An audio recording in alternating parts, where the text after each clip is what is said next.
তাই আমি আজকে ভক্ত হয়ে গুরুর কাছে কিছু জানতে চাইছি, সেটা আপনাদেরও জানা হবে, আমারও হবে।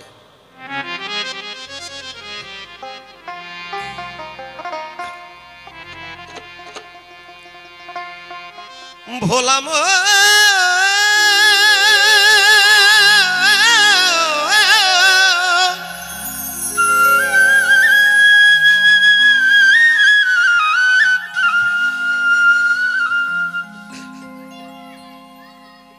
এই দেহের পূর্ব পশ্চিম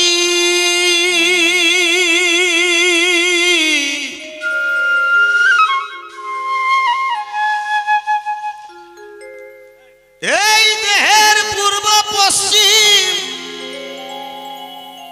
উত্তর দক্ষিণ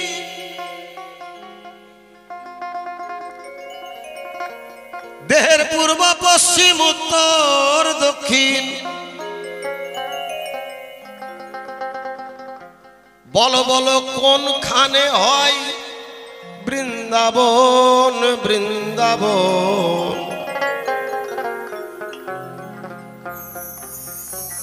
এই দেহের খবর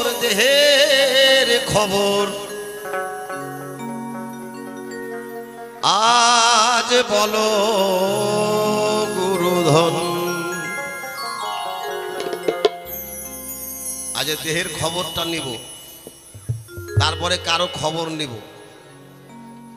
আগে দেহের খবর নেব, তারপরে অন্য কারো খবর নেব।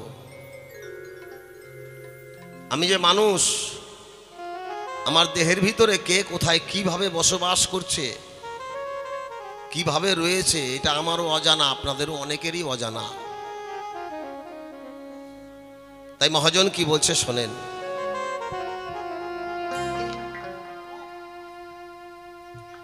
দেহের পূর্ব পশ্চিম উত্তর দক্ষিণ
বলো কোনখানে হয় বৃন্দাবন।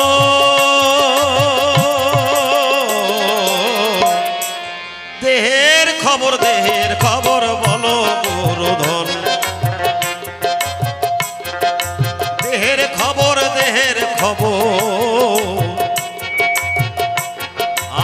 আজ বলো গুরুধন। জয় জয় রাধা গোবিন্দ প্রেমানন্দ, একবার হরি বল হরি বল।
তোমরা বৃন্দাবনে কে কে গিয়েছো একবার একটু হাত তোলো তো দেখি।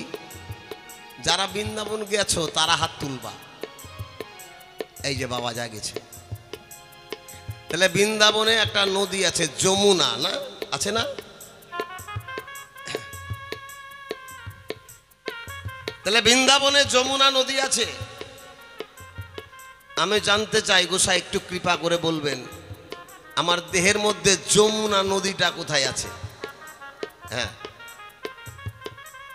যে নদীর পারে আমার অনাদির আদি প্রাণ গোবিন্দ সদা সর্বদাই বসে বসে বাঁশি বাজাচ্ছে, রাধা রাধা বলছে। আমার দেহের ভিতরে সেই যমুনা নদীটা কোথায়? বাংলাদেশে এই গানটাকে বলতো দরবেশি গান, মানে এই গানের দমটা একটু বেশি, এই জন্য এটা বাউল গান। তাই একটু শুনে যাবেন বাবা ভক্তরা, আগে নিজেকে বিচার করেন।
কোন কমলে সখী গো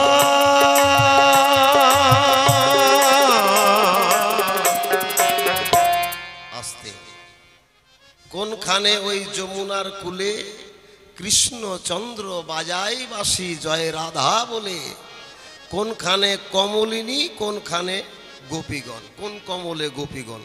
আচ্ছা বলি আপনাদের ধারে এখানে দুইটা কমল ব্যবহার করা হয়েছে, কমল। কমল মানে হচ্ছে নরম, আর কয়কার মল কোমল মানে হচ্ছে পদ্ম। তাহলে আমার দেহের মধ্যে কোন পদ্মে আমার রাধারানী আছে, কোন পদ্মে সখীরা আছে, একটু বলবে গোসাই কৃপা করে এই ধর্মসভা মাঝে। হ্যাঁ, আমার দেহের মধ্যে কোন কমলে কমলিনী রাধারানী আর কোন কমলে সখীরা আমার দেহের মধ্যে বিরাজ করছে। আমার এই দেহ বৃন্দাবনের কথা অবশ্যই শুনবেন। আপনাদের এই দেহটা আছে মানে এই বৃন্দাবন আছে। তাই মহাজন বললেন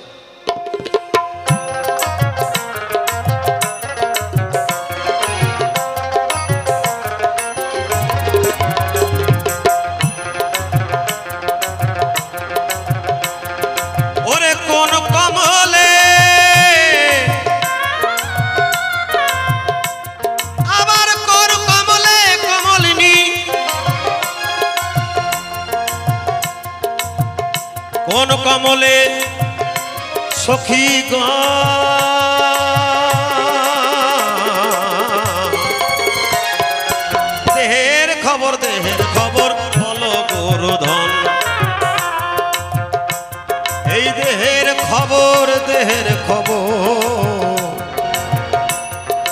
আজ বলো গুরুধন।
কোনখানেতে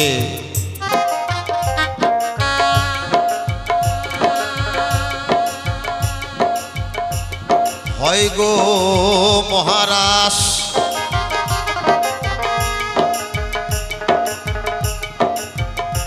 কোনখানেতে কৃষ্ণচন্দ্র ভগবান আমার সদাই করে বাস।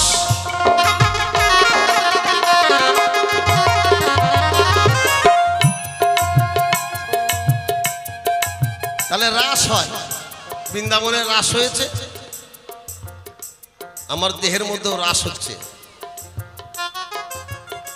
আমার এই দেহের মধ্যে কোথায় রাস হয়, কোথায় মহারাস হয়, এটা গোসাইয়ের কাছে শুনতে চাই।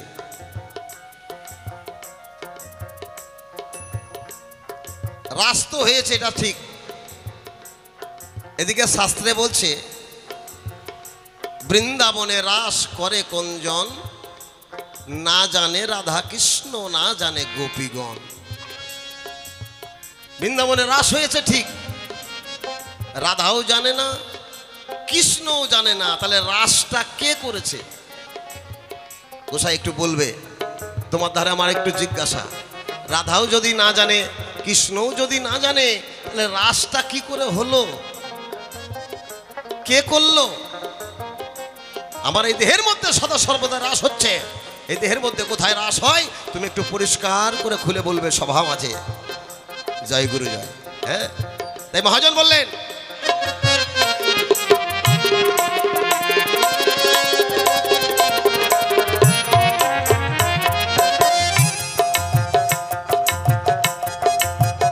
কোনখানেতে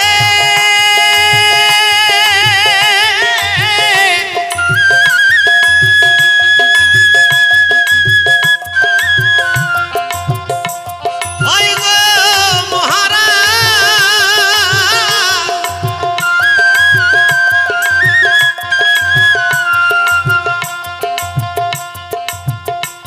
দেহের কোনখানেতে প্রাণ গোবিন্দ আমার সদাই করে বাস।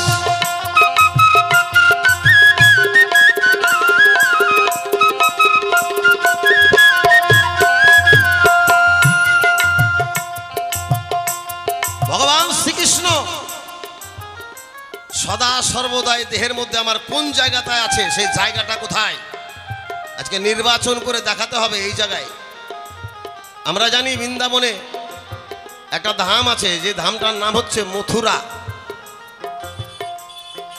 আমার দেহের মধ্যে মথুরাটা কোথায়? আবার দুইটা পুকুর আছে, শ্যামকুণ্ড, রাধাকুণ্ড। দেহের মধ্যে কোথায় শ্যামকুণ্ড, কোথায় রাধাকুণ্ড?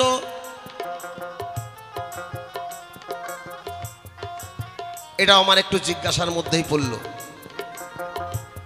তাহলে আমার দেহের ভিতরে শ্যামকুণ্ড কোথায় আছে, রাধাকুণ্ড কোথায় আছে? তাই মহাজন বলল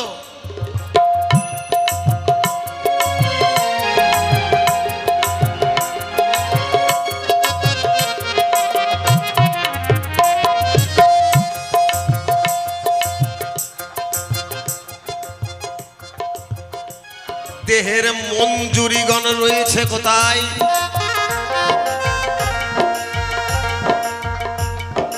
আমি কেমন করে করি বলো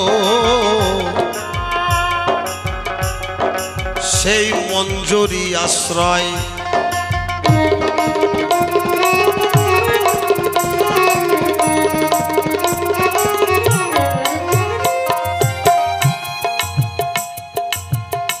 এই দেহের মঞ্জুরি গান রয়েছে কোথায়?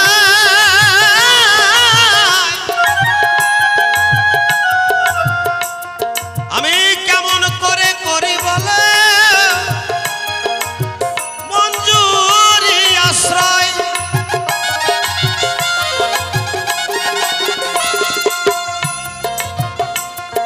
ওদিন শরৎ বলে তা না হলে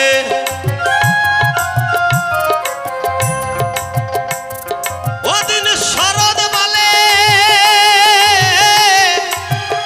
তা না হলে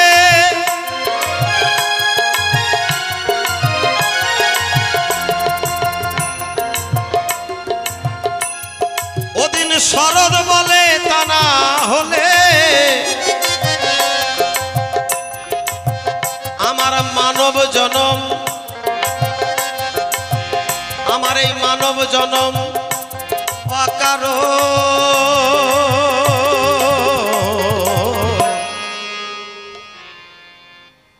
তা না হলে আমার এই এটা যদি আমার জানা না থাকে তাহলে আমার এই মানব জীবনটা বাবা অকারণ বৃথা।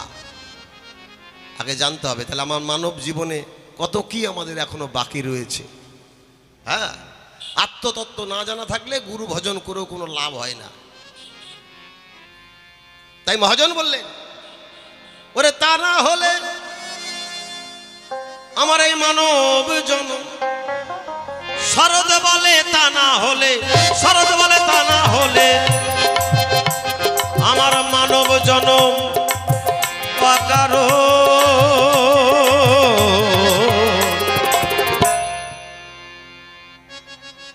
মানব জনমটা অকারণ। দেহের খবর বলো গুরুধন, দেহের খবর বলো গুরুধন। এই দেহের পূর্ব পশ্চিম হলাম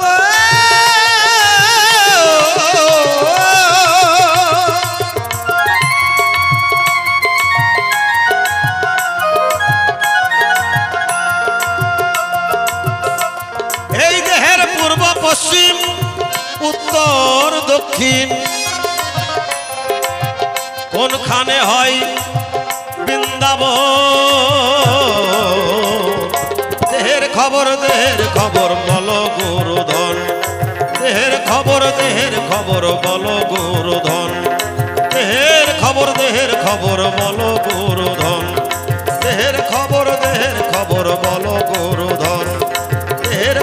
দেহের খবর বলো গুরুধন। এই দেহের খবর বলো গুরু।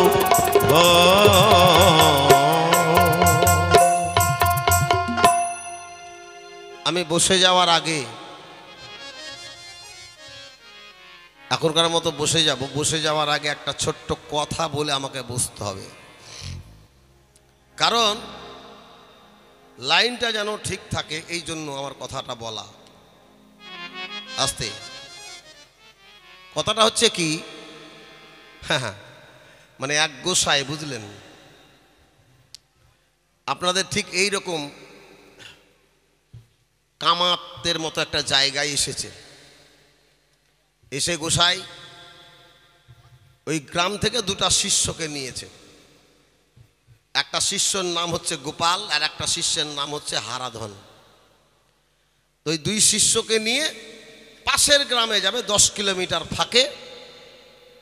ওই গ্রামে গিয়ে গোসাই শিষ্য বাড়াবে, মানে গোসাইরা যত বেশি শিষ্য বাড়ায় তত কিন্তু লাভ, গোসাইদের লাভ।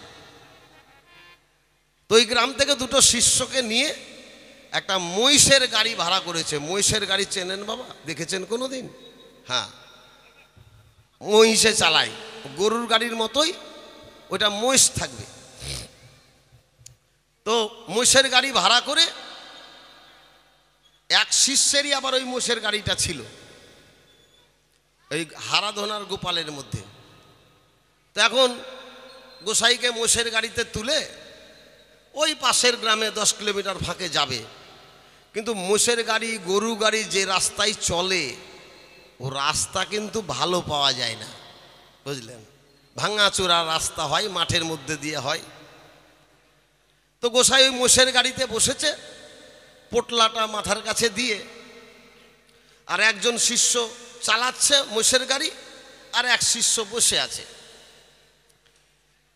মোষের গাড়ির ঝাঁকানিতে গোসাইয়ের কিন্তু ঘুম পেয়েছে, বুঝলেন। তো এই পোটলাটা মাথায় দিয়ে গোসাই ঘুমিয়ে গেছে মোষের গাড়ির মধ্যেই। কিছু দূর যাওয়ার পরে গোসাইয়ের আবার পায়ের মধ্যে খরম পড়ে। হ্যাঁ, তো একটা খরম গোসাইয়ের রাস্তার মধ্যে কোথায় পড়ে গেছে, কেউ দেখেনি, না গোসাই দেখেছে না শিষ্যরা দেখেছে।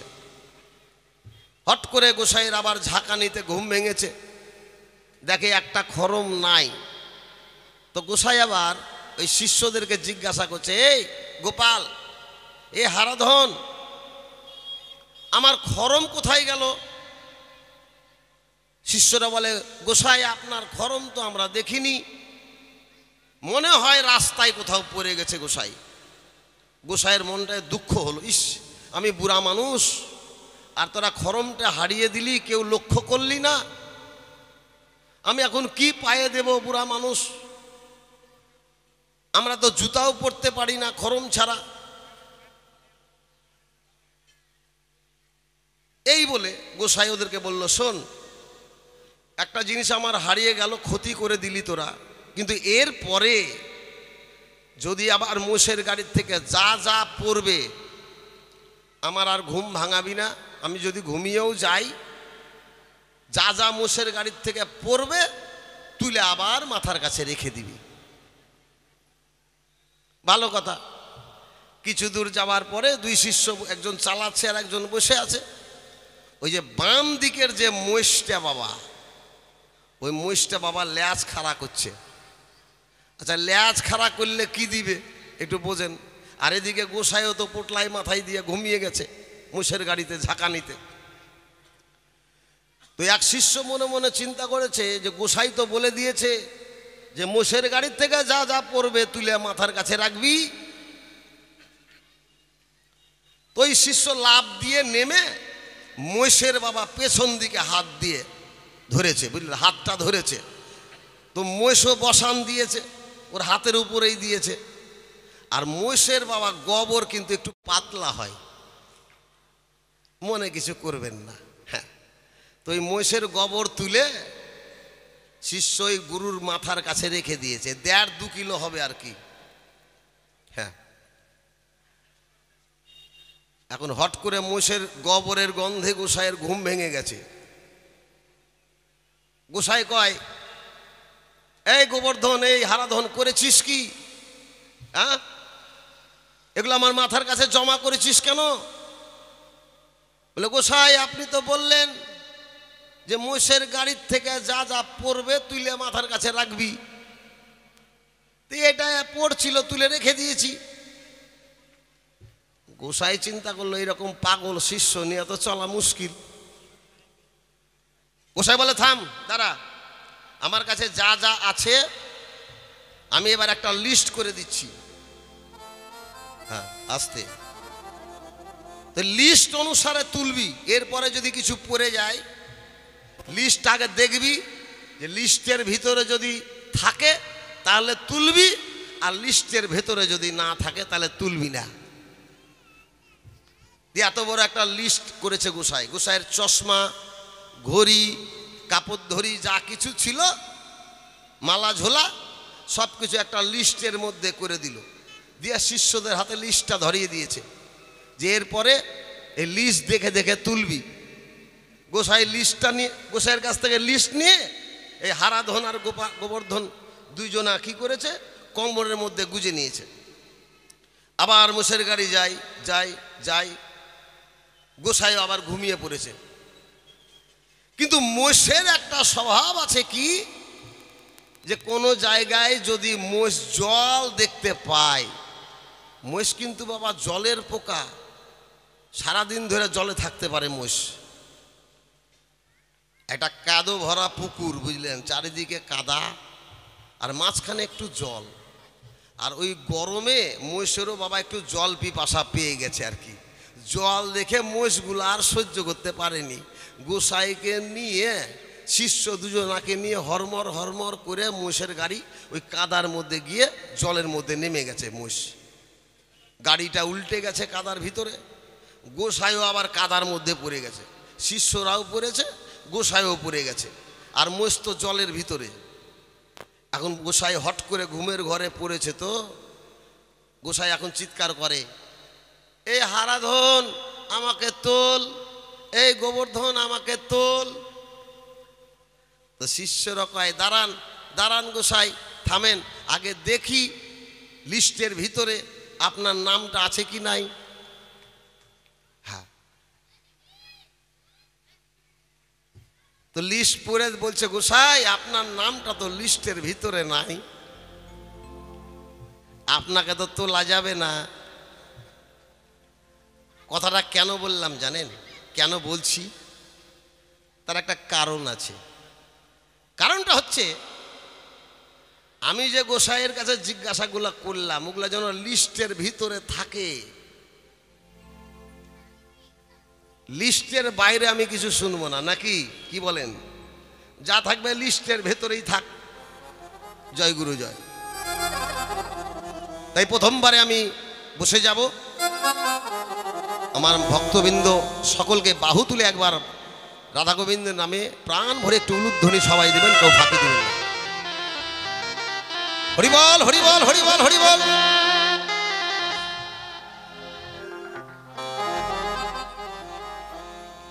গুরুবে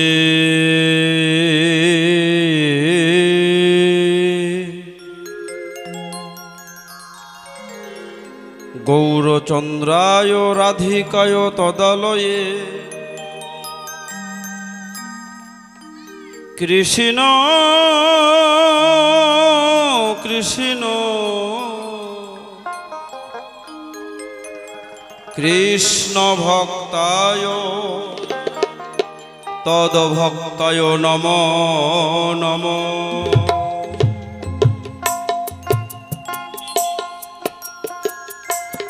মন্নাথ শ্রী জগন্নাথ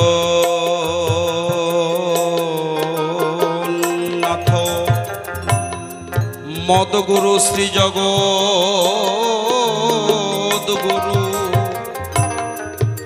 মদাত্মা সর্বভূতাত্মা তস্मै শ্রী গুরুবে নমো নমো। ভজ শ্রী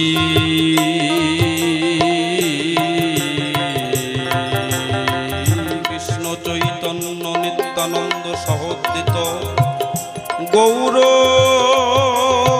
দয়ে পুষ্পবন্ত চিত্ত সন্দ তম নদে অজ্ঞানং তিমিরান্ধস্য জ্ঞানাঞ্জন শলাকয়া চক্ষুরং মিলিতং যেন তস্मै শ্রী গুরুবে নমো নমো। হে কৃষ্ণ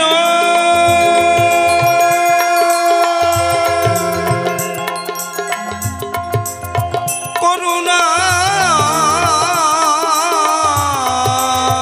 সিন্ধু দীনবন্ধু জগৎপতে গোপেশ গোপেশ গোপিকাকান্ত জয় জয় রাধাকান্ত নমস্তুতে। তপ্ত কাঞ্চনী গৌরাঙ্গী রাধে বৃন্দাবনেশ্বরী বিশ্বভানুসুতাং দেবী তং নমামি হরিপ্রিয়ে। বাঞ্ছা কল্পতরুর্ভস্য কৃপা সিন্ধুভ্যেবচ পতিতানাং পাবনেভ্যো সর্বসাধু গুরু বৈষ্ণবেভ্যো নমো নমো। নারায়ণং নমস্কৃত্যং নরং চৈব নরোত্তমং দেবীং সরস্বতীং ব্যাসং ততো জয়মুদিরয়ে। ওম সর্বমঙ্গলে মঙ্গলে শিবে সর্বাত্ম সাধিকে স্তোত্রং গৌরী নারায়ণে নমস্তুতে। একবার জয় জয় শ্রী গুরু নিতাই গৌর প্রেমানন্দ হরি হরি বলে।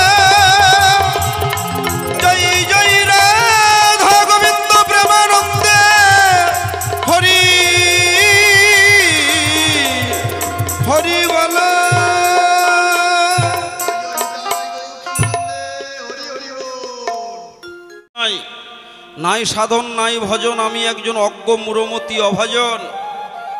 আপনারা যদি চালিয়ে নেন, কষ্ট করে একটু শোনেন, তবেই আমার বলাটা গাওয়াটা সার্থক। আপনারা একটু কষ্ট করে শ্রবণ করবেন। সে জায়গায় যাব, একটা গান গাই, তারপর আধ্যাত্মিক বাউলের খুব দামি আলোচনা করে গেছে। এগুলো আলোচনা দিন দিন হারিয়ে যাচ্ছে বাউলে। এখন এসেছে বিভিন্ন রকমের পালা প্রসঙ্গ গান। ওমা, পালা প্রসঙ্গ গান শুনে লাভ নেই গো। আমি কোথায় ছিলাম, কোথায় এলাম, কেনই বা এলাম, দুদিন পরে কোথায় যাব, কেন যাব, নিজেকে নিজে চিনলে পরে আত্ম উপলব্ধি যে জন করতে পারে, বড় বড় মহাপুরুষ যারা নিদর্শন দিয়ে গেছে তারা, সে জায়গায় যাই। গোসাইকে তুলব, এটাও লিস্টের মধ্যে থাকা চাই। মানে ব্যাপারটা হয়েছে কি জানেন, একজন হাই স্কুলের মাস্টার, তার বউ মাস্টার, ওও মাস্টার, দুইজনায় বাংলায় অনার্স নিয়ে পাশ করেছে। এখন ওই মাস্টার দেখতে দেখতে হঠাৎ করে মাস্টারের পেটের ব্যথা হয়ে গেল। মানে দেশে ব্যথা নয় বাবা, কলকাতা শিলিগুড়ি সব ঠেকিয়ে দিয়েছে, ব্যথা কিন্তু আর কমছে না। দিন দিন মাস্টারের শরীরটা যেন রোগা পাতলা হয়ে গেছে। মাস্টার মশাই মনে হয় আর বাঁচবে না, মনের মধ্যে দুঃখ চিন্তা। তা বাজার থেকে একদিন বাজার করে আসছে, হঠাৎ করে পাশের গ্রামের একজনের সঙ্গে দেখা। ও মাস্টার মশাই, দাঁড়ান দাঁড়ান দাঁড়ান। মাস্টার দাঁড়িয়ে গেল। ভাই কি ব্যাপার মাস্টার মশাই, আপনার চেহারা এরকম হয়ে গেল কেন? রোগা হয়ে গেছেন, কেমন শুকিয়ে কাঠ হয়ে গেছেন, ব্যাপারটা কি? কয় ভাই আর বলিস না, এমন পেটের ব্যথা শুরু হয়ে গেছে, মনে হয় আর বাঁচবো না। কয় মাস্টার বলেন কি?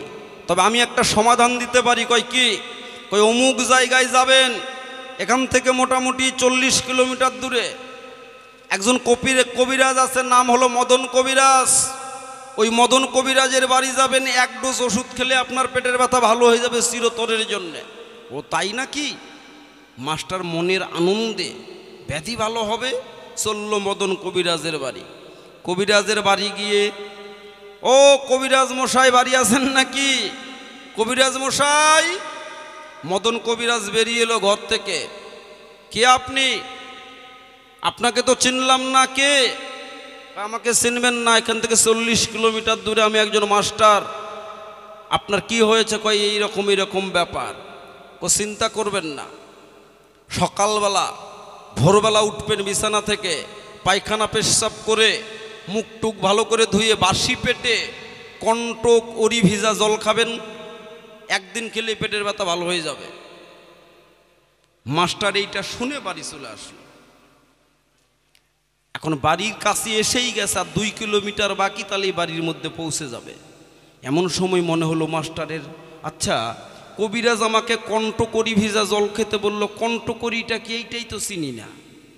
ছাতা খাবো কিসের জল? কণ্টকরিটা কি? সেইটাই তো চিনলাম না, জানলাম না। আবার এই 38 কিলোমিটার আবার যাব? না না না, আচ্ছা বাড়িতে যাই, একটা সমাধান হবে। আমরা দুইজন বাংলা অনার্স নিয়ে পাশ করেছি, মাস্টার তো অসুবিধে নাই। বাড়িতে গিয়ে এখন বউকে বলছে, আচ্ছা বলো তো কণ্টকরি ভিজা ব্যাপারটা কি? নিয়ে আসো তো, ডিকশনারিটা নিয়ে আসো, মোটা একটা বই, ওর মধ্যে বাংলা শব্দার্থ করা থাকে, মানে দেওয়া থাকে। বইটা নিয়ে আসলেন, নিয়ে আসে এ পাতা ও পাতা সব পাতা, কোনো পাতাতেই লেখা নাই কণ্টকরি ব্যাপারটা কি। এখন মাস্টার মনে মনে চিন্তা করলেন, বইয়ের মধ্যে লেখা নাই, আমরা দুইজন তো বাংলা অনার্স নিয়ে পাশ করেছি, এসো তুমি আর আমি দুইজন মিলে একটু ভেবে চিনতে দেখি। এখন মাস্টার সন্ধি বিচ্ছেদ করছে, মাস্টার আর মাস্টারনি। কণ্টক যোগ অরি সমান সমান কণ্টকরি, কণ্টক যোগ অরি এর সন্ধি বিচ্ছেদ কি হতে পারে? কণ্টক মানে হলো কাঁটা, আর অরি কথার মানে হলো শত্রু। তাহলে কাঁটার শত্রু কে হতে পারে বলো তো? দুই স্বামী স্ত্রী বলছে, বলো তো কাঁটার শত্রু কে? কণ্টক যোগ অরি, কাঁটার শত্রু, কাঁটার শত্রু। ওহো মনে পড়েছে, আর বউ করছে, মনে পড়েছে। কই কি? কয় কাটার শত্রু হলো জুতা। কয় ওরে কবিরাজ হারামজাদা, সকালবেলা তুই আমাকে জুতা ভিজা জল খেতে বলেছিস। মূলত ব্যাপারটা কিছুই নয়, ও ভালো করে জানেই না কণ্ঠকরি মানে কি। ভুল সন্ধি বিচ্ছেদ করে বসে আছে, কণ্ঠকরি মানে জুতা। এইরকম যদি শিষ্য বোঝে লিস্টের মধ্যে গোসাই নাই, তাহলে ওই রকম শিষ্যকে নিয়ে চলা বড় দায়। দেহের উত্তর দক্ষিণ পূর্ব পশ্চিম কোনখানে শ্রী বৃন্দাবন, দেহের খবর জানতে আমার মনে রাখিঞ্চন। সত্যিই তো আমার দেহের উত্তর দিক কোনটা, আমার দেহের পূর্ব দিক কোনটা, পশ্চিম কোনটা, দক্ষিণ কোনটা আমরা তো চিনি না। অনেকেই জানে না, আবার অনেকে জানে। ও বাবা, ভারতবর্ষের যে মানচিত্রটা রয়েছে, ওই মানচিত্রটা যদি সম্মুখে তুলে ধরা যায়, মানচিত্রর উপর দিকটাই হলো উত্তর দিক, তাহলে নিচেরটা পশ্চিম, উত্তর দক্ষিণ বের করতে আর অসুবিধা নাই। তো তদ্রূপ তোমার এইটা ধরো মানচিত্র, নাভির উপর দিক থেকে এই মস্তক পর্যন্ত হলেন উত্তর দিক, মানে এটা হলো স্বর্গ। সাতটা স্বর্গ কি? জনলোক, তপলোক, ভুবলোক, ব্রহ্মলোক। এইভাবে সর্বশেষে হলো গোলোক মানে বৃন্দাবন। আর নাভির নিচ দিক থেকে পায়ের তালু পর্যন্ত হলেন পশ্চিম দিক, সপ্ত পাতাল, অতল, বিতল, তলাতল, মহাতল, রসাতল, শেষে গিয়ে হলো পাতাল। এই হলো সপ্ত পাতাল আর সপ্ত স্বর্গ, দুইটা মিলে হলো দেহটা 14টা ভুবন। এই হলো 14 ভুবন। তাহলে এটা উত্তর দিক, এটা পশ্চিম দিক।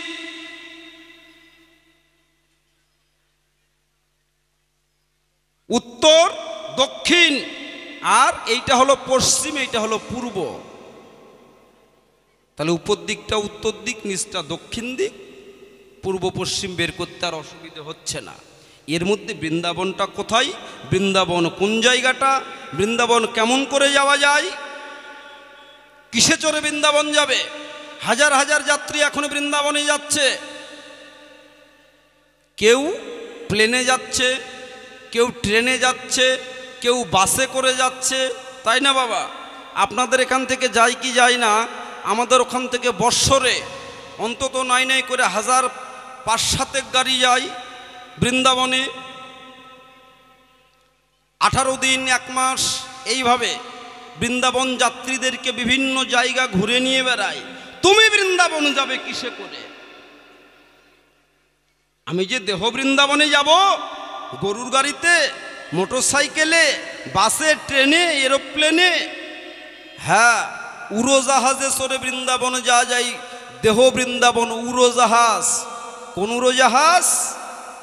যদি মন চড়বি এরোপ্লেনে, আগে গিয়ে ভক্তির টিকিট দাখিল কর গুরুর শ্রীচরণে। যদি চড়বি এরোপ্লেনে, এরোপ্লেনের ভঙ্গি বাঁকা, চারিবর্গে 4টি পাখা, ইঞ্জিনের আগে চাকা ঘুরছে নিশিদিনে, এই এরোপ্লেনে চড়ে যাওয়া যায়। রেচক, পুরক, কুম্ভক। রেচক মানে, পুরক মানে শ্বাসটাকে টেনে নিলাম, কুম্ভক মানে শ্বাসটা বন্ধ করে আছি। যার যতদূর শক্তি, 1 মিনিট, 2 মিনিট, 5 মিনিট, আধা ঘন্টা, 1 ঘন্টা, এটাকে কুম্ভক। তারপর ধীরে ধীরে শ্বাসটাকে ছেড়ে দেওয়া, এটাকে বলে রেচক। এই প্লেনে যদি চড়ো, তাহলে ভক্তির টিকিট দাখিল করো। কোথায় আছে? গুরুকে। গুরু হলেন কুলকুণ্ডলিনী শক্তি, লিঙ্গমূলের 4 আঙ্গুল নিচে, গুহ্যমূলের 4 আঙ্গুল উপরে। ওইটা হলেন চতুর্দল পদ্ম, মূলাধার চক্র। এর নাম হলো মূল আধার, মানে ওখানে অন্ধকার। ওখানে জ্ঞানের প্রদীপ প্রজ্বলিত করে কুলকুণ্ডলিনী শক্তিকে কাম গায়ত্রী মন্ত্রে জাগ্রত করে নিয়ে কুলকুণ্ডলিনী মাকে পূজা দিয়ে এই যে কাত্যায়নী ব্রত করছে কার্তিক মাস, হবিষ্যন্ন খায়, তেল খাওয়া হবে না, হলুদ খাওয়া হবে না, যেটাই খাবে এক সিদ্ধ। কার্তিক মাসে কাত্যায়নী ব্রত নিয়ম সেবা। যারা আসলেই খাই ব্যাপারটাই বোঝে না, খাই যে কেন আর করে যে কেন। মানে ও খাই, ওর দেখা দেখি আমাকেও খেতে হবে। মূলত এটা হলো কালী পূজা। ভাগবতের দশম স্কন্ধে স্পষ্ট লেখা আছে, সখীরা কৃষ্ণকে পেল না। বৃন্দাবনের সখীরা ললিতা, বিশাখা, চিত্রা, ইন্দুরেখা, চম্পকলতা, সুদেবী, মাধবী, তঙ্গুবিদ্যা, অষ্ট সখীরা কৃষ্ণকে পেল না। সখীদের মনের বেদনা, রাধারানী একমাত্র কৃষ্ণর, আমরা তো কৃষ্ণকে পেলাম না। চল সখী, এই জীবন আর রাখবো না, এই দেহ যখন কৃষ্ণ সেবাই লাগলো না, এই দেহ যমুনার জলে বিসর্জন করব। সখীরা অষ্ট সখী মিলে চলে গেল যমুনার তীরে। যমুনার তীরে গিয়ে তারা জলে ঝাঁপ দেবে, মনে মনে ভাবছে কেন? যমুনার পারে আছে কদম বৃক্ষ, কদম্বের ডালে বাজায় আমার কৃষ্ণ বাসী দিবানিশি, আর কৃষ্ণর চরণধুলি পড়েছে ওই যমুনার জলে। আমরা যদি যমুনার জলে ঝাঁপ দিই তাহলে কৃষ্ণর চরণধুলি আমরা পাবো। কিন্তু সখী, বসন পরে যদি জলের মধ্যে ঝাঁপ দিই তাহলে গোবিন্দর চরণধুলি তো আমার বসনে লেগে যাবে, আমাদের অঙ্গে তো গোবিন্দর চরণধুলি লাগবে না। বসনগুলো যমুনার পারে খুলে রেখে উলঙ্গ হয়ে সখী, উলঙ্গিনী হয়ে যমুনার জলে ঝাঁপ দিল। যখন ঝাঁপ দিল সঙ্গে সঙ্গে কোমর জল হয়ে গেল। এতটুকু জলে কি আর ডুবে মরা যায়? সখীরা ডুবে মরল না। চারদিকে চেয়ে দেখে সকলেই উলঙ্গ। কোনো সখী মাথার কেশ দিয়ে লজ্জা নিবারণ করছে, কেউ হাত দিয়ে লজ্জা নিবারণ করছে। এমন সময় কৃষ্ণ যমুনার পারে এসে দাঁড়ালো। ও সখী, মনের মধ্যে এত জ্বালা কেন? মরবে কিসের জন্যে? আত্মহত্যা মহাপাপ জানো না? উঠে এসো। দেখে কাপড়গুলো কদম ডালে ঝুলছে। কৃষ্ণ, আমাদের বসন দাও। বললে উঠে এসো। বলে না না, আমরা যে উলঙ্গ, তোমার সম্মুখে উলঙ্গিনী হয়ে কি করে যাই? দাও বসনগুলো। গোবিন্দ বলছে, কৃষ্ণ সখী,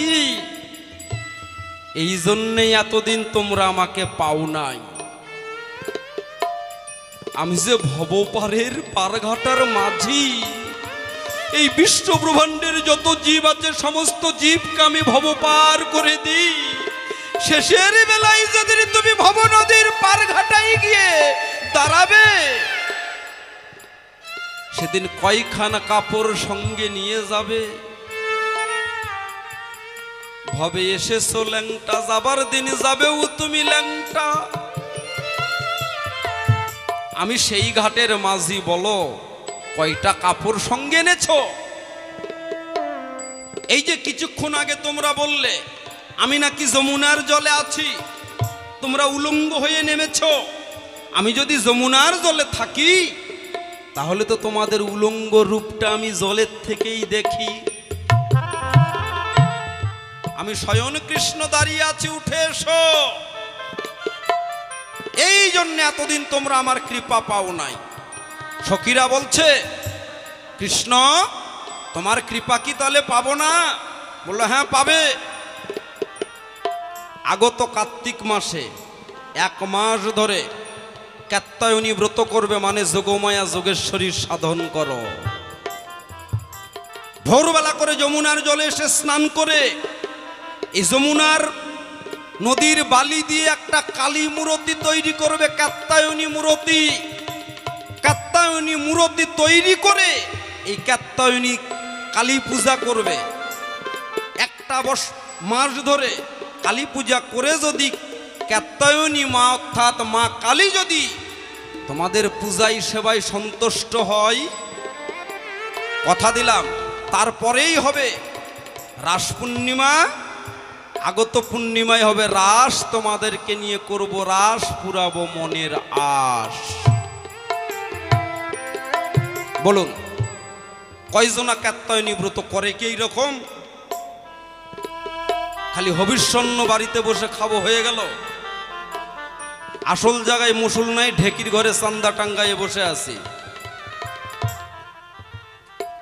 তাহলে আগে যুগমায়া যোগেশ্বরীকে জেগে নাও মূলাধারে, বৃন্দাবনের যাবার রাস্তা ওই তোমাকে দেখিয়ে দেবে, ওই তোমার একমাত্র পথ প্রদর্শক। বড়াইকে দপ্তরি করে তারপরে যাও ব্রজপুরে, দরখাস্ত পেলে বিশাখা করিবে অনুমোদন। আগে তার কাছে পরীক্ষা দাও, শোনো গান, ধীরে ধীরে শোনো কথা।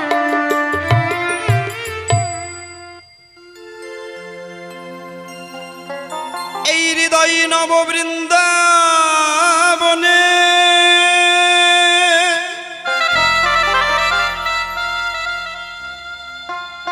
তোমার হৃদয় নব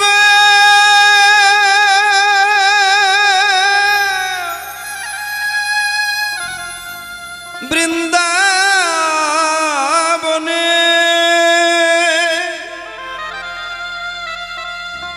এই হৃদয় নব বৃন্দাবনে ওই দেখ শ্যামের বাঁশি বাজিছে, গোলক বৃন্দাবন মনরে তোমার এই দেহেতে আছে। শ্যামের বাঁশি কোথায় বাজে? কোথায় বাজে? যমুনার কুলে কদম গাছের তালে বসে কৃষ্ণ বাঁশি বাজায়। যমুনা কোথায় আছে? শ্যামকুণ্ড রাধাকুণ্ড দুই নেত্রদয়। বলে গেল শ্যামকুণ্ড রাধাকুণ্ড কোথায় আছে দেহে?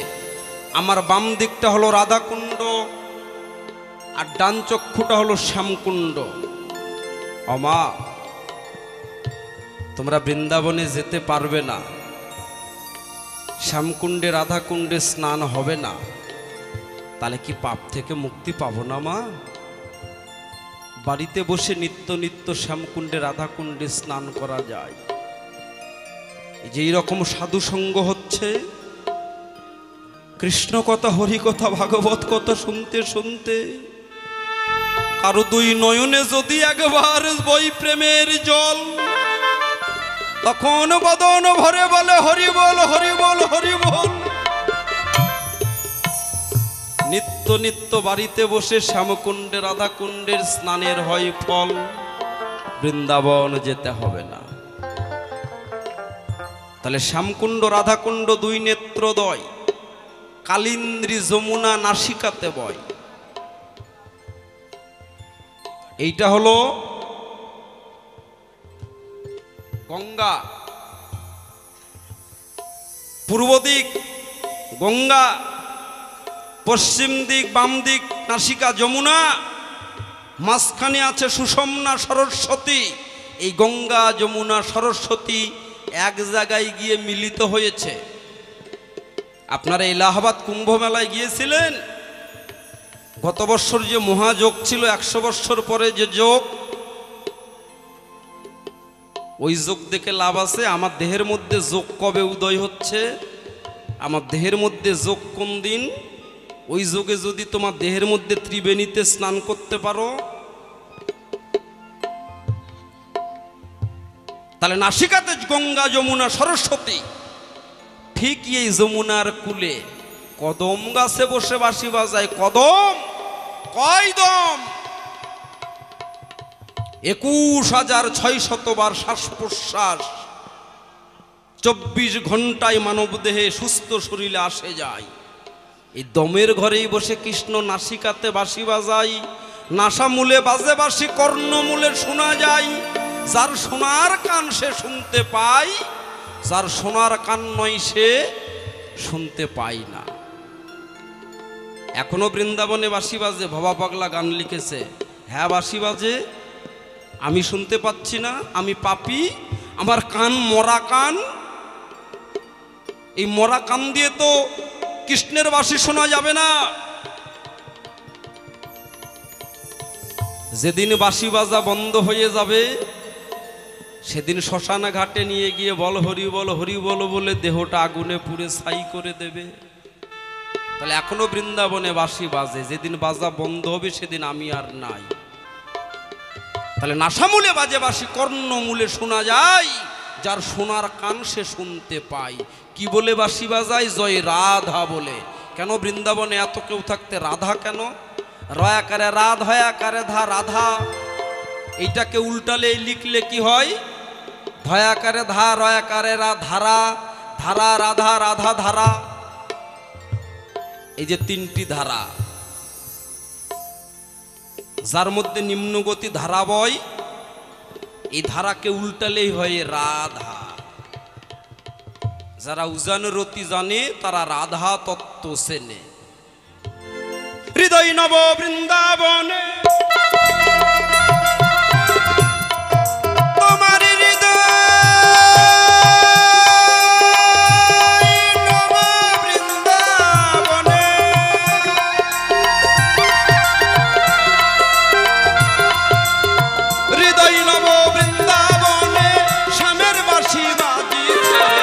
গোলক বৃন্দাবন দেহেতে আছে পাগল মনা মনা রে। গোলক বৃন্দাবন মন তোমার দেহেতে আছে।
শ্যামের বাঁশির গান শুনতে গেলে শুনবি যদি শ্যামের বাঁশির গান,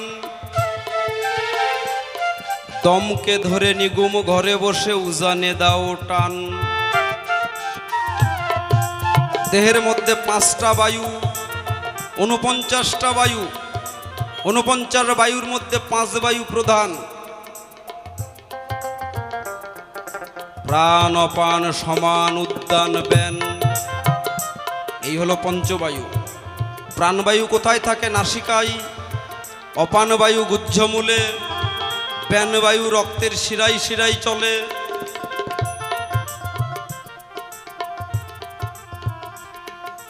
আর এই পঞ্চবায়ুকে পরিচালনা করে কন্দর্প বায়ু। কন্দর্প বায়ুর উপরে আছে সুধামার দম। যারা জানে তারা শ্যামের বাঁশি শোনে। আমার মতন অপরাধী পাপী তাপসমালী শুনতে পায় না, আপনারা শুনতে পান। ও মা, আলোচনাগুলো খুব দামি হচ্ছে মা, লাখ টাকা দিলেও ওগুলো কথা পাওয়া যায় না। আমি করতে পারি আর না পারি, আপনারা শুনে যদি কিছু করতে পারেন এতেও আমার লাভ আছে।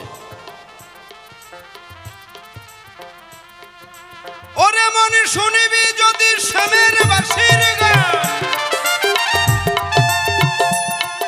একবার দম ধরে নিগুমে বসে তুমি উজানে দাও টান।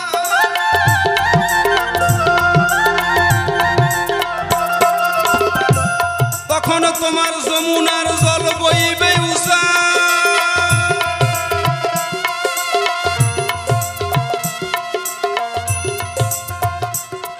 তখন যমুনা নদীর জল উজান দিকে প্রবাহিত হবে, মানে মাতৃরজ পিতৃবীর্য, তিথি নাই, যোগ নাই, কাম নাই, অকাম নাই, সব কাজে সব সময় যেটা নষ্ট করে দিচ্ছে, এটা তখন উজান দিকে প্রবাহিত হবে। তখন যমুনার জল বইবে উজান,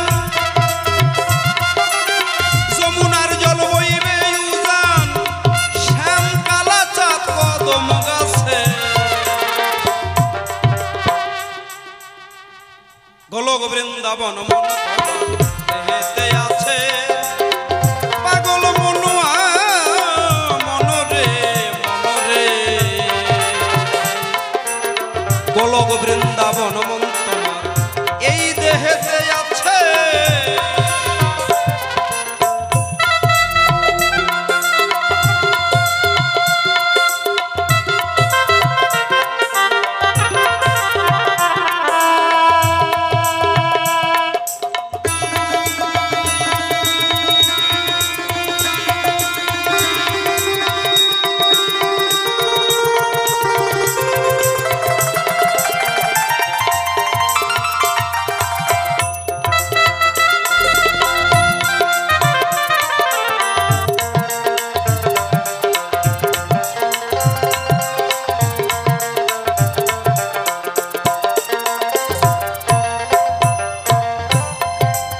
সহস্র দল হইরে গোলক ধাম,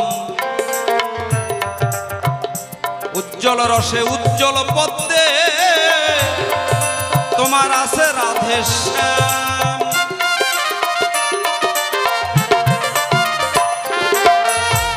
আস্তে আস্তে এই টুকটার মধ্যে 84 ক্রোশ গোলক বৃন্দাবন, যেখানে শুধু মাংস, 1.25 কেজি ব্রেন, এটাকে শ্বেতপদ্ম বলছে। ও বাবা, আপনাদের এই দিকে জবা ফুল পাওয়া যায় না? অনেক সময় দেখবেন একটা জবা ফুলের বোটা থেকে 2টা জবা হয়ে গেছে, একটা ফল থেকে 2টা ফল জমস, বোটায় একটাই ফল 2টা। এই জায়গাটাই একটা বোঠায় 2টা ফুল ফুটে আছে, একটা রাধা একটা কৃষ্ণ। ওই ফুলের 4টা 4টা করে 8টা পাপড়ি আছে। এই 8টা পাপড়ি অষ্টসাত্ত্বিক ভাব। 8টা পাপড়ি হলেন 8 জন সখী, ললিতা, বিশাখা, চিত্রা, ইন্দুরেখা, চম্পকলতা, তঙ্গুবিদ্যা, সুদেবী, রঙ্গদেবী। এখানে তারই উপদল 8 জন সখী, রাধা কৃষ্ণ। যুগল, যুগল কাকে বলে? 2 দেহ এক, 2টা দেহ এক, তাকে বলে যুগল। রাধা কৃষ্ণ এক হয়ে গেছে, এক বোঠাই মিলন। এখানে গোলক বৃন্দাবন, এখানে যাওয়া 4টিখানি কথা নয় বাবা। আমি তো পারবই না কোনোদিন যেতে, আপনারা যদি পারেন। আর তার চারপাশে সখীরা নৃত্য করছে ঘুরে ঘুরে। সহস্র দল হইরে গোলক ধাম, তার উজ্জ্বল রসে উজ্জ্বল পদ্মে ওরে পাগল আছে রাধা শ্যাম।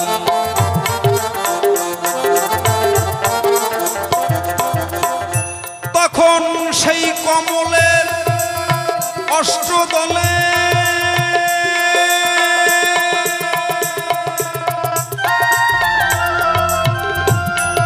পাগল মনোয়ার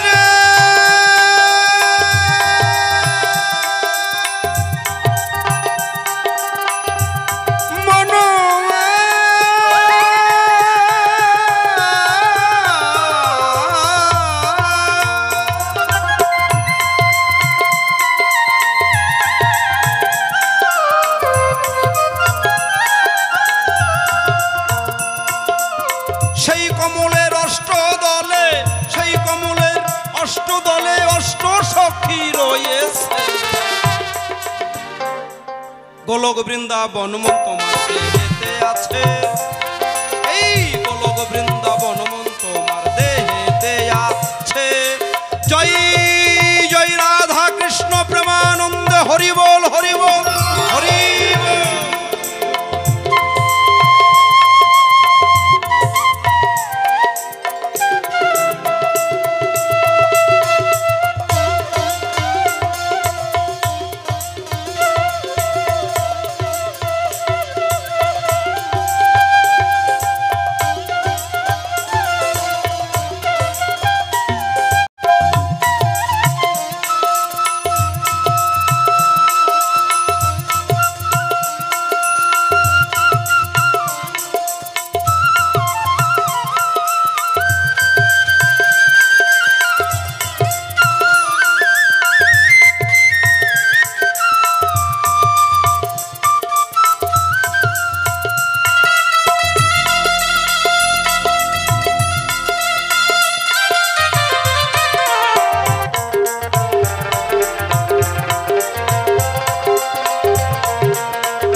ও বাবা, বলেছিল না কোনখানে হয় গো মহারাস, কোনখানে রাধাকৃষ্ণ সদাই করে বাস।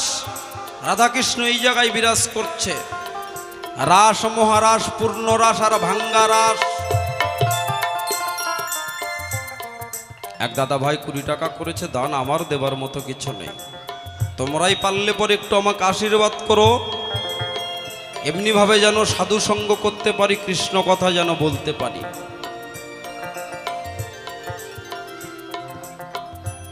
রাস মহারাস, পূর্ণ রাস আর ভাঙ্গা রাস। একদিন বৃন্দাবনে, এই উত্তরপ্রদেশ বৃন্দাবন, ইউপি বৃন্দাবন, লীলার বৃন্দাবন, রাধাকৃষ্ণ অষ্টসখী বরাই বুড়ি নিয়ে রাসমঞ্চ সাজিয়েছে, রাস করবে। এমন সময় রাধাকৃষ্ণর মধ্যে মানভঞ্জন পালা চলছে। রাধা মান করেছে, কৃষ্ণ মান করেছে। মান করে রাধা একদিকে চলে গেল, কৃষ্ণ আর একদিকে গেল, সখীরা পিছু পিছু গেল। এমন সময় গোলকের শয়ন রাধা কৃষ্ণ এসে ওই জায়গায় রাস করিয়া গেল। এই জন্য বলে বৃন্দাবনে হলো রাস করলো কুঞ্জন। না জানে রাধা কৃষ্ণ, না জানে গোপীগণ, মানে লীলার রাধা লীলার কৃষ্ণ কিছু জানে না। লীলার জগতে থাকলে পরে জানা যাবে না। নিত্যের দেশে চলো, সেখানে গেলে কিছু পেতে পারো। এই হলো রাসতত্ত্ব। আর এই রাস করেছিল, মহারাস করিল বংশীধর, গোপী বেশে গেলেন পাগলা হর। হরির বাক্যে হরের গর্ভ হলেন অতঃপর। মানে কৃষ্ণ প্রতিদিন গোলকে বৃন্দাবনে রাস করে। যাই কারা? সখী যারা। প্রকৃতি হতে হবে, পুরুষ হলে হবে না। পার্বতী প্রতিদিন বৃন্দাবনে রাসে যায়। নারদমণি শয়তানের গুরু ঠাকুর না, ঝগড়া গন্ডগোল বাদাই শিব ঠাকুরকে বলছে, ও মামা, মামির চরিত্র ভালো না। প্রতিদিন রাত্রি 12টার দিকে করে উঠে কোথায় রাত্রিবেলা চলে যায়। শিব বলল, ব্যাপারটা তো তাই। পার্বতীকে জিজ্ঞাসা করছে, পার্বতী, তুমি প্রতিদিন রাত্রিবেলা করে কোথায় যাও? পার্বতী বলছে, স্বামী ভোলানাথ, আমি প্রত্যেক দিন আমার গোবিন্দ মহারাস করে রাস দর্শন করতে যাই। ভোলানাথ বলছে, আমিও যাব। বলছে, না না, সেখানে পুরুষের লোভী কামীদের আছে, যেতে মানা। কামুক দেহ থাকলে পরে রাসে যাওয়া যাবে না, ওখানে প্রকৃতি দেহ করতে হবে। পার্বতী চলে গেল। ভোলানাথ গোসাই মনে মনে চিন্তা করলো, প্রকৃতি দেহ মানে মেয়ে মানুষ সাজতে হবে, তাই তো? শাঁকা সিঁদুর পরে নিয়ে, শাড়ি পরে নিয়ে, ঘোমটা দিয়ে রাসমঞ্চে গিয়ে বসে পড়ল। রাস করতে যাবে, এমন সময় রাস বন্ধ হয়ে গেল, রাস হচ্ছে না। কি ব্যাপার সখী, প্রতিদিন প্রতিদিন রাস হয়, আজকে রাসের চাকা বন্ধ হয়ে গেল কেন? নিশ্চয়ই কোনো পুরুষ এই রাস মঞ্চে প্রবেশ করেছে, দেখো কোনো পুরুষ আছে নাকি। সকলের মাথার ঘোমটা তুলে তুলে দেখে, দেখতে দেখতে দেখে ভোলানাথ গোসাই বসে আছে। বলল, তোমার এত মেয়ে মানুষ সাজবার ইচ্ছে? ভোলানাথকে অভিশাপ দিয়ে দিল। ভোলানাথের রাগ হলো, প্রকৃতি না হলে যখন রাস দর্শন করাই যাবে না, মেয়ে মানুষ হতে হবে, আমি পুরুষ আর থাকবই না। ভোলানাথ মনে পেল তাপ, দুঃখ তাপে সঙ্গে সঙ্গে পুরুষঙ্গটা টান মেরে ছিঁড়ে ফেলে দিল। দরদর করে রক্ত ঝরছে। পার্বতী সঙ্গে সঙ্গে তার বস্ত্র ছিঁড়ে ভোলানাথ গোসাইকে কৌপিন পরিধান করালেন। এই রাস দেখতে গিয়ে তখন ভোলানাথ বলেছিল, রাস কি আমার ভাগ্যে কোনোদিনই হবে না? বলল, হবে। রাস হয়ে যাবার পরে ভাঙ্গা রাস হবে নবদ্বীপে শান্তিপুরে। তুমি অদ্বৈত ঠাকুর হয়ে জন্মগ্রহণ করবে। ভোলানাথ হলো অদ্বৈত প্রভু, আর সীতা ঠাকুরানী হলেন ভোলানাথের স্ত্রী যোগমায়া যোগেশ্বরী। এই জন্যে শান্তিপুরে ভাঙ্গা রাস হয়। আমরাও রাস করতে যাই বাবা, রাসের মঞ্চ সাজিয়ে নিয়ে রাস করতে যাই। রাস করতে গিয়ে মঞ্চ টঞ্চ ভেঙ্গে টেঙ্গে লাস্টে ভাঙ্গা রাস হয়ে যায়। শান্তিপুরে কে বাস করে? মহাদেব। এই যে শান্তিপুরে লিঙ্গমূলে বসে লিঙ্গ মদন বেটা বড় ঠেটা, তিনি হলেন ভোলানাথ গোসাই। এই হলো কারণ। তাহলে যা করেছিলে জিজ্ঞাসা কিঞ্চিত ভাবে করলাম মীমাংসা, এর থেকে আর বেশি বিস্তারিত খুলে বলার কায়দা নাই। মঞ্জরীগণ কত দলপদ্মে রয়। মঞ্জরী কথার মানে কি? মনকে জুড়িয়া বাস করেন যিনি। মঞ্জরী তুলসীরে, তুলসীর একমাত্র মঞ্জরী হয়, অন্য কিছু মঞ্জরী হয় কি? মহাপ্রভুর ভোগের সারার উপরে ওই মঞ্জরীটা দেয়। গোবিন্দর গিরিধারী ভোগের উপরে ওই মঞ্জরী তুলসী পত্র সহকারে দেয়। দেহটা যখন তোমার মঞ্জরী হয়ে যাবে তুলসীরে, তোলো শিরে, শির মানে মাথা। কি তুলতে বলল মাথায়? যখন তুলবা তখন মঞ্জরীর ঘরে যাবা, মঞ্জরী তত্ত্বনামা তখন পাবা। হৃদয় নব বৃন্দাবনে, হৃদয় নব বৃন্দাবনে শ্যামের বাঁশি বাজিছে। গোলক বৃন্দাবন তোমার দেহেতে আছে, গোলক বৃন্দাবন মন তোমার দেহেতে আছে।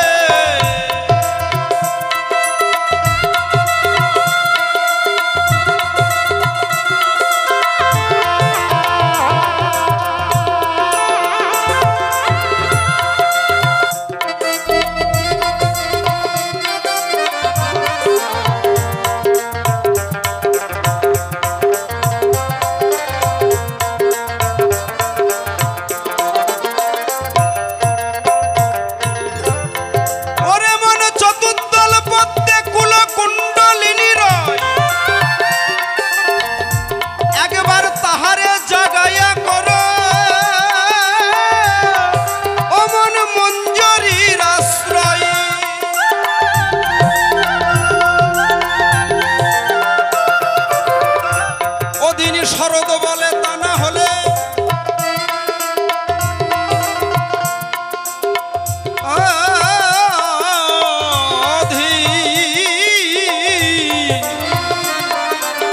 অধীন, শরদ বলে তা না হলে তোমার সাধন ভজন হয় মিশে।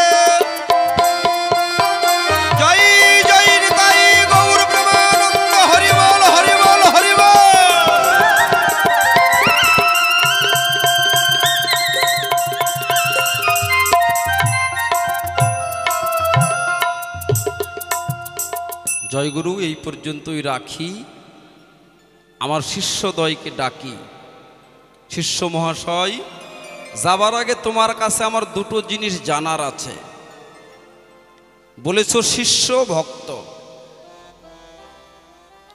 যদি তুমি শিষ্য হও কিংবা ভক্ত হও, একটা হলো উত্তম ভক্ত, একটা হলো মধ্যম ভক্ত, একটা হলো অধম ভক্ত। তোমার পরিচয় একটু দেবে। ভক্ত কাকে বলে, ভক্তের লক্ষণ কি, ভক্তের কাজ কি। যদি শিষ্য হও, ভক্ত শিষ্য, হঠাৎ করে এসে তুমি গুরুর চরণে দাসখত দিলে, কারণটা কি, কি পেয়েছ? রামকৃষ্ণ ঠাকুর একজন টিপসাপ দেওয়া মানুষ, লেখাপড়া জানে না, তাকে গুরু করল কে? না তো একজন আমেরিকা ফেরত ছেলে, যার নাম নরেন দত্ত, যার নাম বিবেকানন্দ, একজন টিপসাপ দেওয়া মানুষকে গুরু করলেন রামকৃষ্ণকে। তার মধ্যে কি পেয়েছিল, কিভাবে তাকে গুরু করলেন, কি জানে? তুমি কি পেলে? তোমার বাবার নাম কি, তোমার নাম কি, তোমার মায়ের নাম কি, তোমার বাড়ি কোন জেলায়? পরিচয়পত্র তো নেওয়ার দরকার আছে না বাবা? যদি বলো তোমার নাম অষ্টম ঘোষ, আমি মানছি না। তোমার অষ্টম ঘোষ নাম আমি জানতে চাই না। তোমার অরিজিনাল নামটা কি, তোমার বাবার নাম কি, তোমার মায়ের নাম কি, তোমার বাড়ি কোথায় ছিল, তোমার জেলা কোনটা, থানা কোনটা, একটু ভালো করে বলবে। শুনলে পরে ভক্তরাও আনন্দ পাবে, আমিও একটু আনন্দ পাই। এই পর্যন্তই রাখি। জয় গুরু। জয় গুরু, জয় গুরু। আসর খুব শান্ত। শুনলেন এতক্ষণ গোসাইয়ের অনেক অনেক বৃত্তান্ত। গোসাই আবার আমার ধারে জানতে চাই,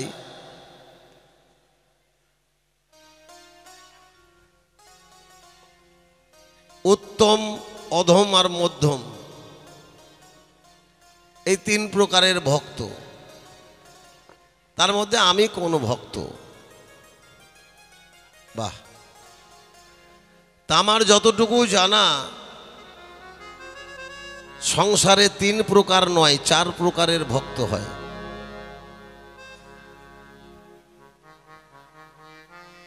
চার প্রকারের ভক্ত কি?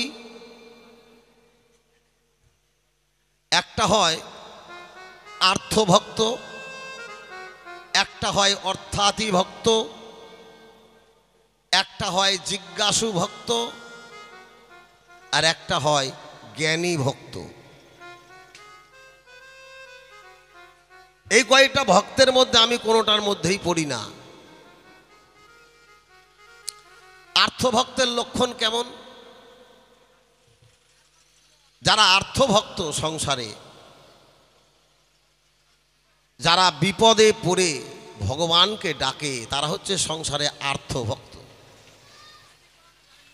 যেমন মহাভারতে গেলে দ্রৌপদী যখন বিপদে পড়ে গেল, তখন ভগবানকে ডাকলেন, হে ভগবান, তুমি আমাকে রক্ষা করো। যারা বিপদে পড়ে ভগবানকে ডাকে, তারা হবে সংসারে আর্থভক্ত। অর্থাতি ভক্ত কেমন? অর্থাতি ভক্তরা সারা জীবন শুধু ভগবানের কাছে চায়। এদের চা পাওয়ার শেষ নাই, সারা জীবন চাই। বাড়ি দাও, গাড়ি দাও, টাকা দাও, পয়সা দাও, অসুখ ভালো করে দাও, নাতি দাও, নাতনি দাও। সারা জীবন শুধু ভগবানের কাছে চায়, তার বিনিময়ে এরা ভগবানকে কিছু দেয় না। এরা হচ্ছে অর্থাতি ভক্ত। জিজ্ঞাসু ভক্তরা হচ্ছে নিজস্ব জ্ঞান দ্বারা, নিজ জ্ঞানে যারা ঈশ্বর প্রাপ্তি হতে পারে, নিজ জ্ঞানে যারা ভগবান প্রাপ্তি হতে পারে, তারাই হচ্ছে জিজ্ঞাসু ভক্ত। আর জ্ঞানী ভক্তরা, যারা জ্ঞানী ভক্ত, তারা কোনোদিন ভগবানের কাছে কিছু চায় না। তারা জানে যে না চাইতে ভগবান আমাকে পূর্ণ করে দিয়েছে। আমার দুটো চোখ দিয়েছে, যা দিয়ে আমি দেখতে পাই, মুখ দিয়েছে কথা বলি, কান দিয়েছে আমাকে শুনি, পা দিয়েছে হাঁটি, হাত দিয়েছে কর্ম করি। তাহলে ভগবান আমাকে পরিপূর্ণ দিয়েছে, আমি ভগবানের কাছে কি চাইব? ভগবানকে দেব বলেতে পৃথিবীতে এসেছিলাম। জীবনে আমি যা চেয়েছিলাম তা পেলাম না।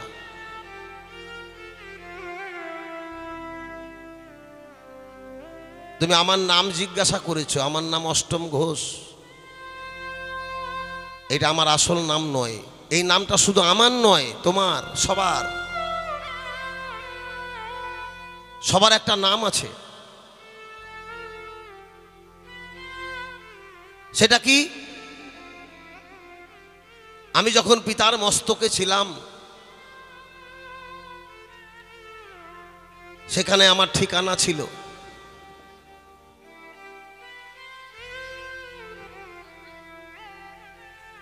আমাদের ব্রহ্মরন্ধ্র, রন্ধ্র শব্দের অর্থ হচ্ছে ছিদ্র। আমরা জানি মাথার মিডিল পয়েন্ট একটা ছিদ্র আছে, যেই ছিদ্রে পিতৃসত্তা প্রাণ কৃষ্ণ রূপে আমার দেহের মধ্যে বিরাজ করছে। তাহলে কৃষ্ণ বিন্দু রূপে আমার দেহের মধ্যে ছিল। কোথায়? ব্রহ্মরন্ধ্রে, যেখানে পিতার মস্তক মণিপুর, সেই জায়গায় আমার ঠিকানা। আমার নাম ছিল বিন্দু দাস।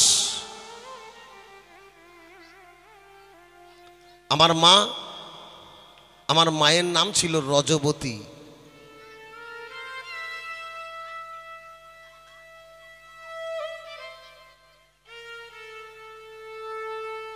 সেটাই আমার ঠিকানা ছিল।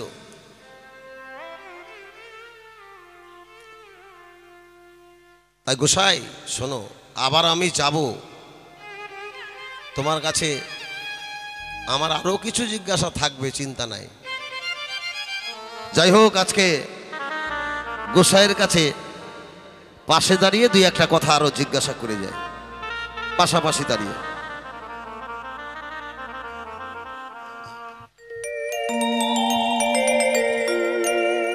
ও হলে কাষ্ঠের সাথে লোহার পিড়ি,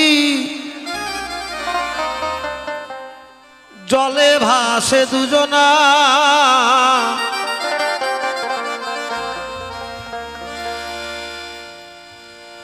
এই দেহ তত্ত্ব কথা সবাই বোঝে না। হলে লোহার সনে কাষ্ঠের পিড়ি, জলে ভাসে দুইজনা। তত্ত্ব কথা সবাই জানে না। হলে লোহার সাথে কাষ্ঠের পিড়ি, জলে ভাসে দুজনা।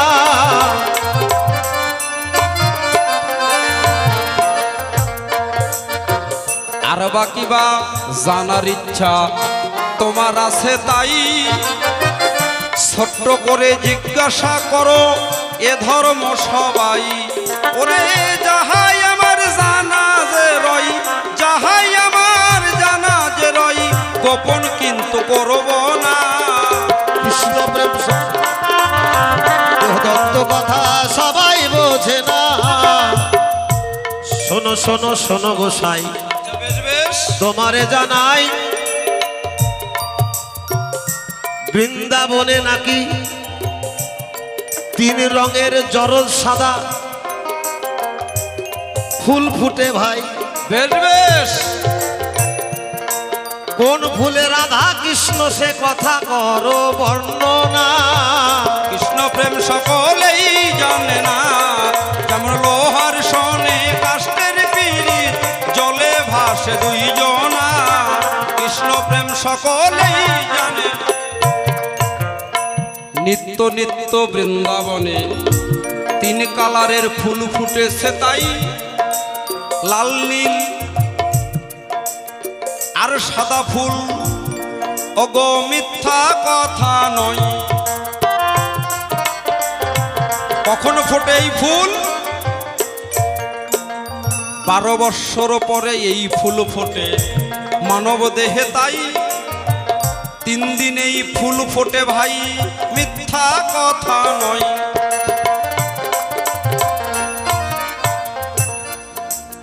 লাল ফুলে শ্রীকৃষ্ণ আছে,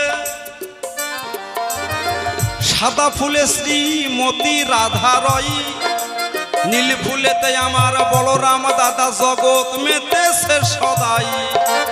সকল তত্ত্ব বললাম খুলে, গোপন কিন্তু রাখলাম না।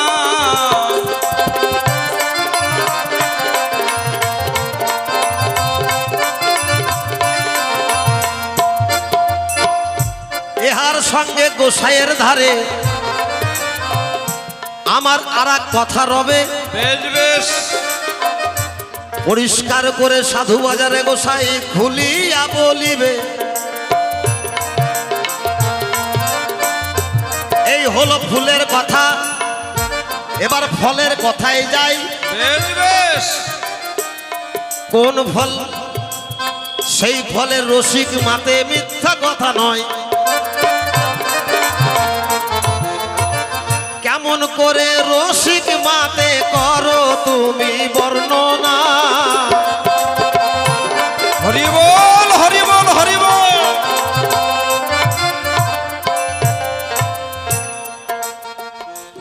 যে ফুলে থেকে তোমার জন্ম হলো, সেই ফুল কেন ভুলে গেলে ভাই? অকালে সেই ফুল যে তোমার দেহ থেকে নিত্য নিত্য ছড়িয়ে আসে যাই।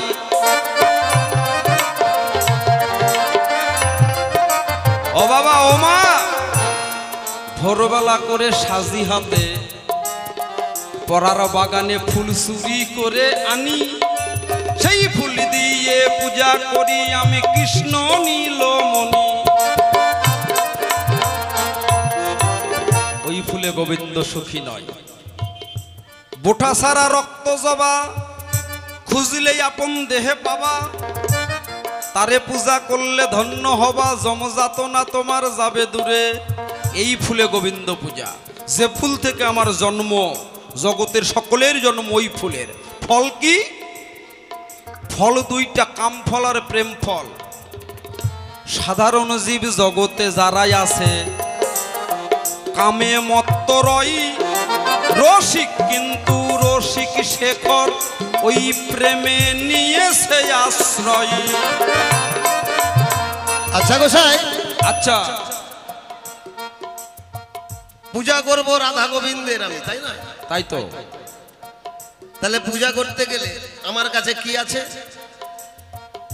ফুলও নাই, ফলও নাই। তাহলে আমার কাছে আছে কি? আমার এই নয়নের জল। আচ্ছা আচ্ছা, তাহলে আমার এই নয়নের জলটা হচ্ছে অশুদ্ধ। এটা শুদ্ধ কি করে হয়?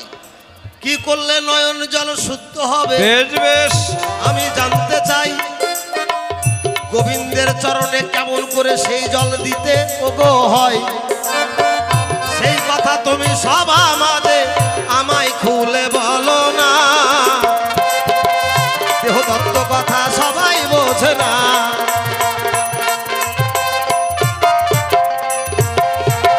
গুরু গোবিন্দের চরণ নিরামিষ পুকুরের জল দিয়ে ধোয়াতে যে হয়। বলো তোমার দেহের মধ্যে নিরামিষ পুকুরটা রয়েছে কোথায়? আগে সেই জায়গায় তুমি তালাশ করো ওরে আমার মন। আর কোন জল দিয়ে রাধা গোবিন্দের ধোয়াবে চরণ? তাহলে নিরামিষ পুকুরের জল। তোমার মন তুলসী আর নয়নবাড়ি, এই দুটো হলো নিরামিষ পুকুরের জল। কখন হয়? নিম্নমুখী ধারাকে যখন শোষণ বানে টেনে নিয়ে গিয়ে দেহ সঞ্চিত করা হয় ফিল্টারে, যেমন জল সেকে সেকে আয়রন ময়লা মাটি পরিষ্কার করে বিশুদ্ধ জল আমরা বটে খাই, তেমনি শেষ এই যে রে পুরো কুম্ভক ধরে চক্রে চক্রে দলে দলে পলে পলে উঠতে উঠতে জলটা ছাঁকনি হয়ে গেছে, শুদ্ধ পরিশুদ্ধ জল। এইটা জল কখন? যখন সাধুগুরু বৈষ্ণবের বাজারে হরি কথা কৃষ্ণ কথা শুনতে শুনতে বলতে বলতে দুফোঁটা নয়ন জল মন তুলসী কেউ যদি কৃষ্ণাই গোবিন্দাই বলে নিবেদন করে দিতে পারে গোবিন্দের চরণে, তাই গৌর হরি বল হরি বল। তখন নিরামিষ পুকুরের জল দিয়ে গোবিন্দের ধোয়াবে চরণ। এই তো হলো সেই তোমার গো শাস্ত্রেরই বর্ণন। আমি সকল তত্ত্বের বললাম বিবরণ, সকল তত্ত্বের বললাম বিবরণ, গোপন কিছু রাখলাম না। দেহ তত্ত্ব কথা সবাই বোঝে না। শোনো শোনো শোনো গোসাই, আর এক কথা বলতে চাই। বেশ, আমরা সবাই জানি রাধার গোবিন্দের যুগল চরণ পূজা করতে হয়। বেশ বেশ,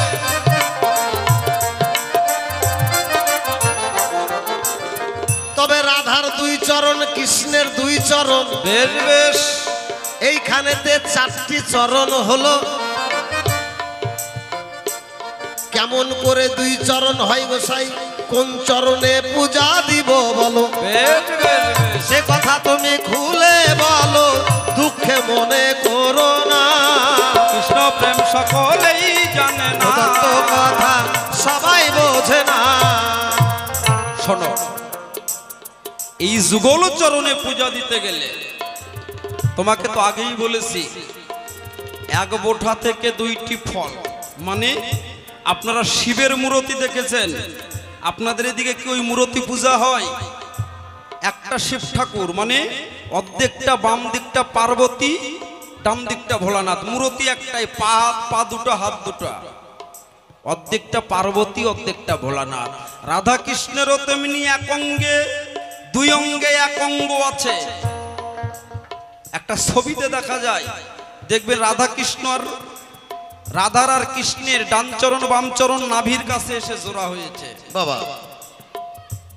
একটা পেঁচ দিয়ে, নিচে একটা চরণ, মানে দুই দেহে এক দেহ। এটাই হলো যুগল চরণ, যুগল ভজনা। তবে যুগল ভজন করতে গেলে আমরা মুখে বলি যুগল ভজন, যুগল ভজনের কিছু নিয়ম নিশানা। যেমন আপনার স্বামী বিদেশে কাজ করতে গেছে, আমি বলে যাই, আপনি একাই বাড়িতে বসে আছেন, মিথ্যা কথা নয়।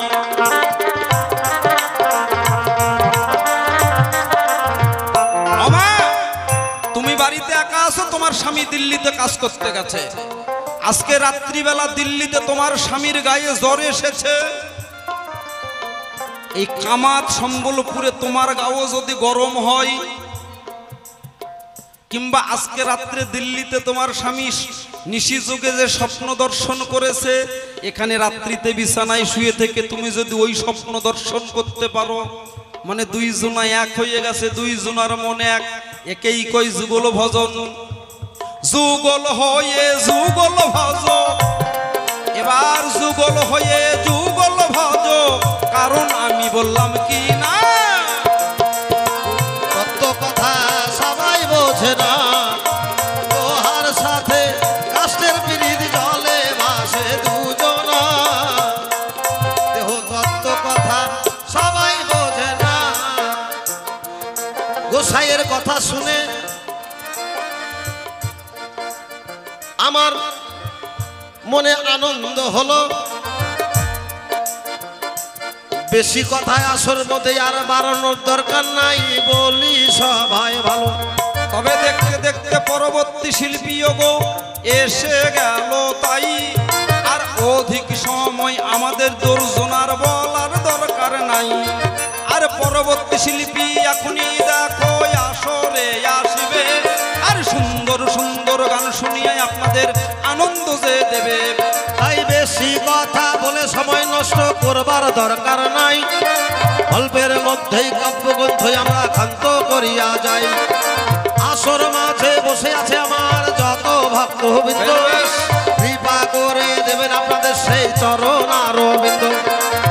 আমি অতি মনোমতি সাধন ভজন কিছু জানা নাই, ভুল ত্রুটি হয়ে গেলে ক্ষমা করিবেন সবাই। আসর মাঝে থাকে যদি কোনো আমাদের মিয়া মোল্লা ভাই, বান্দা হইয়া সবাইকে আমরা সালামও জানাই। সালাম করে কালাম করে দেবে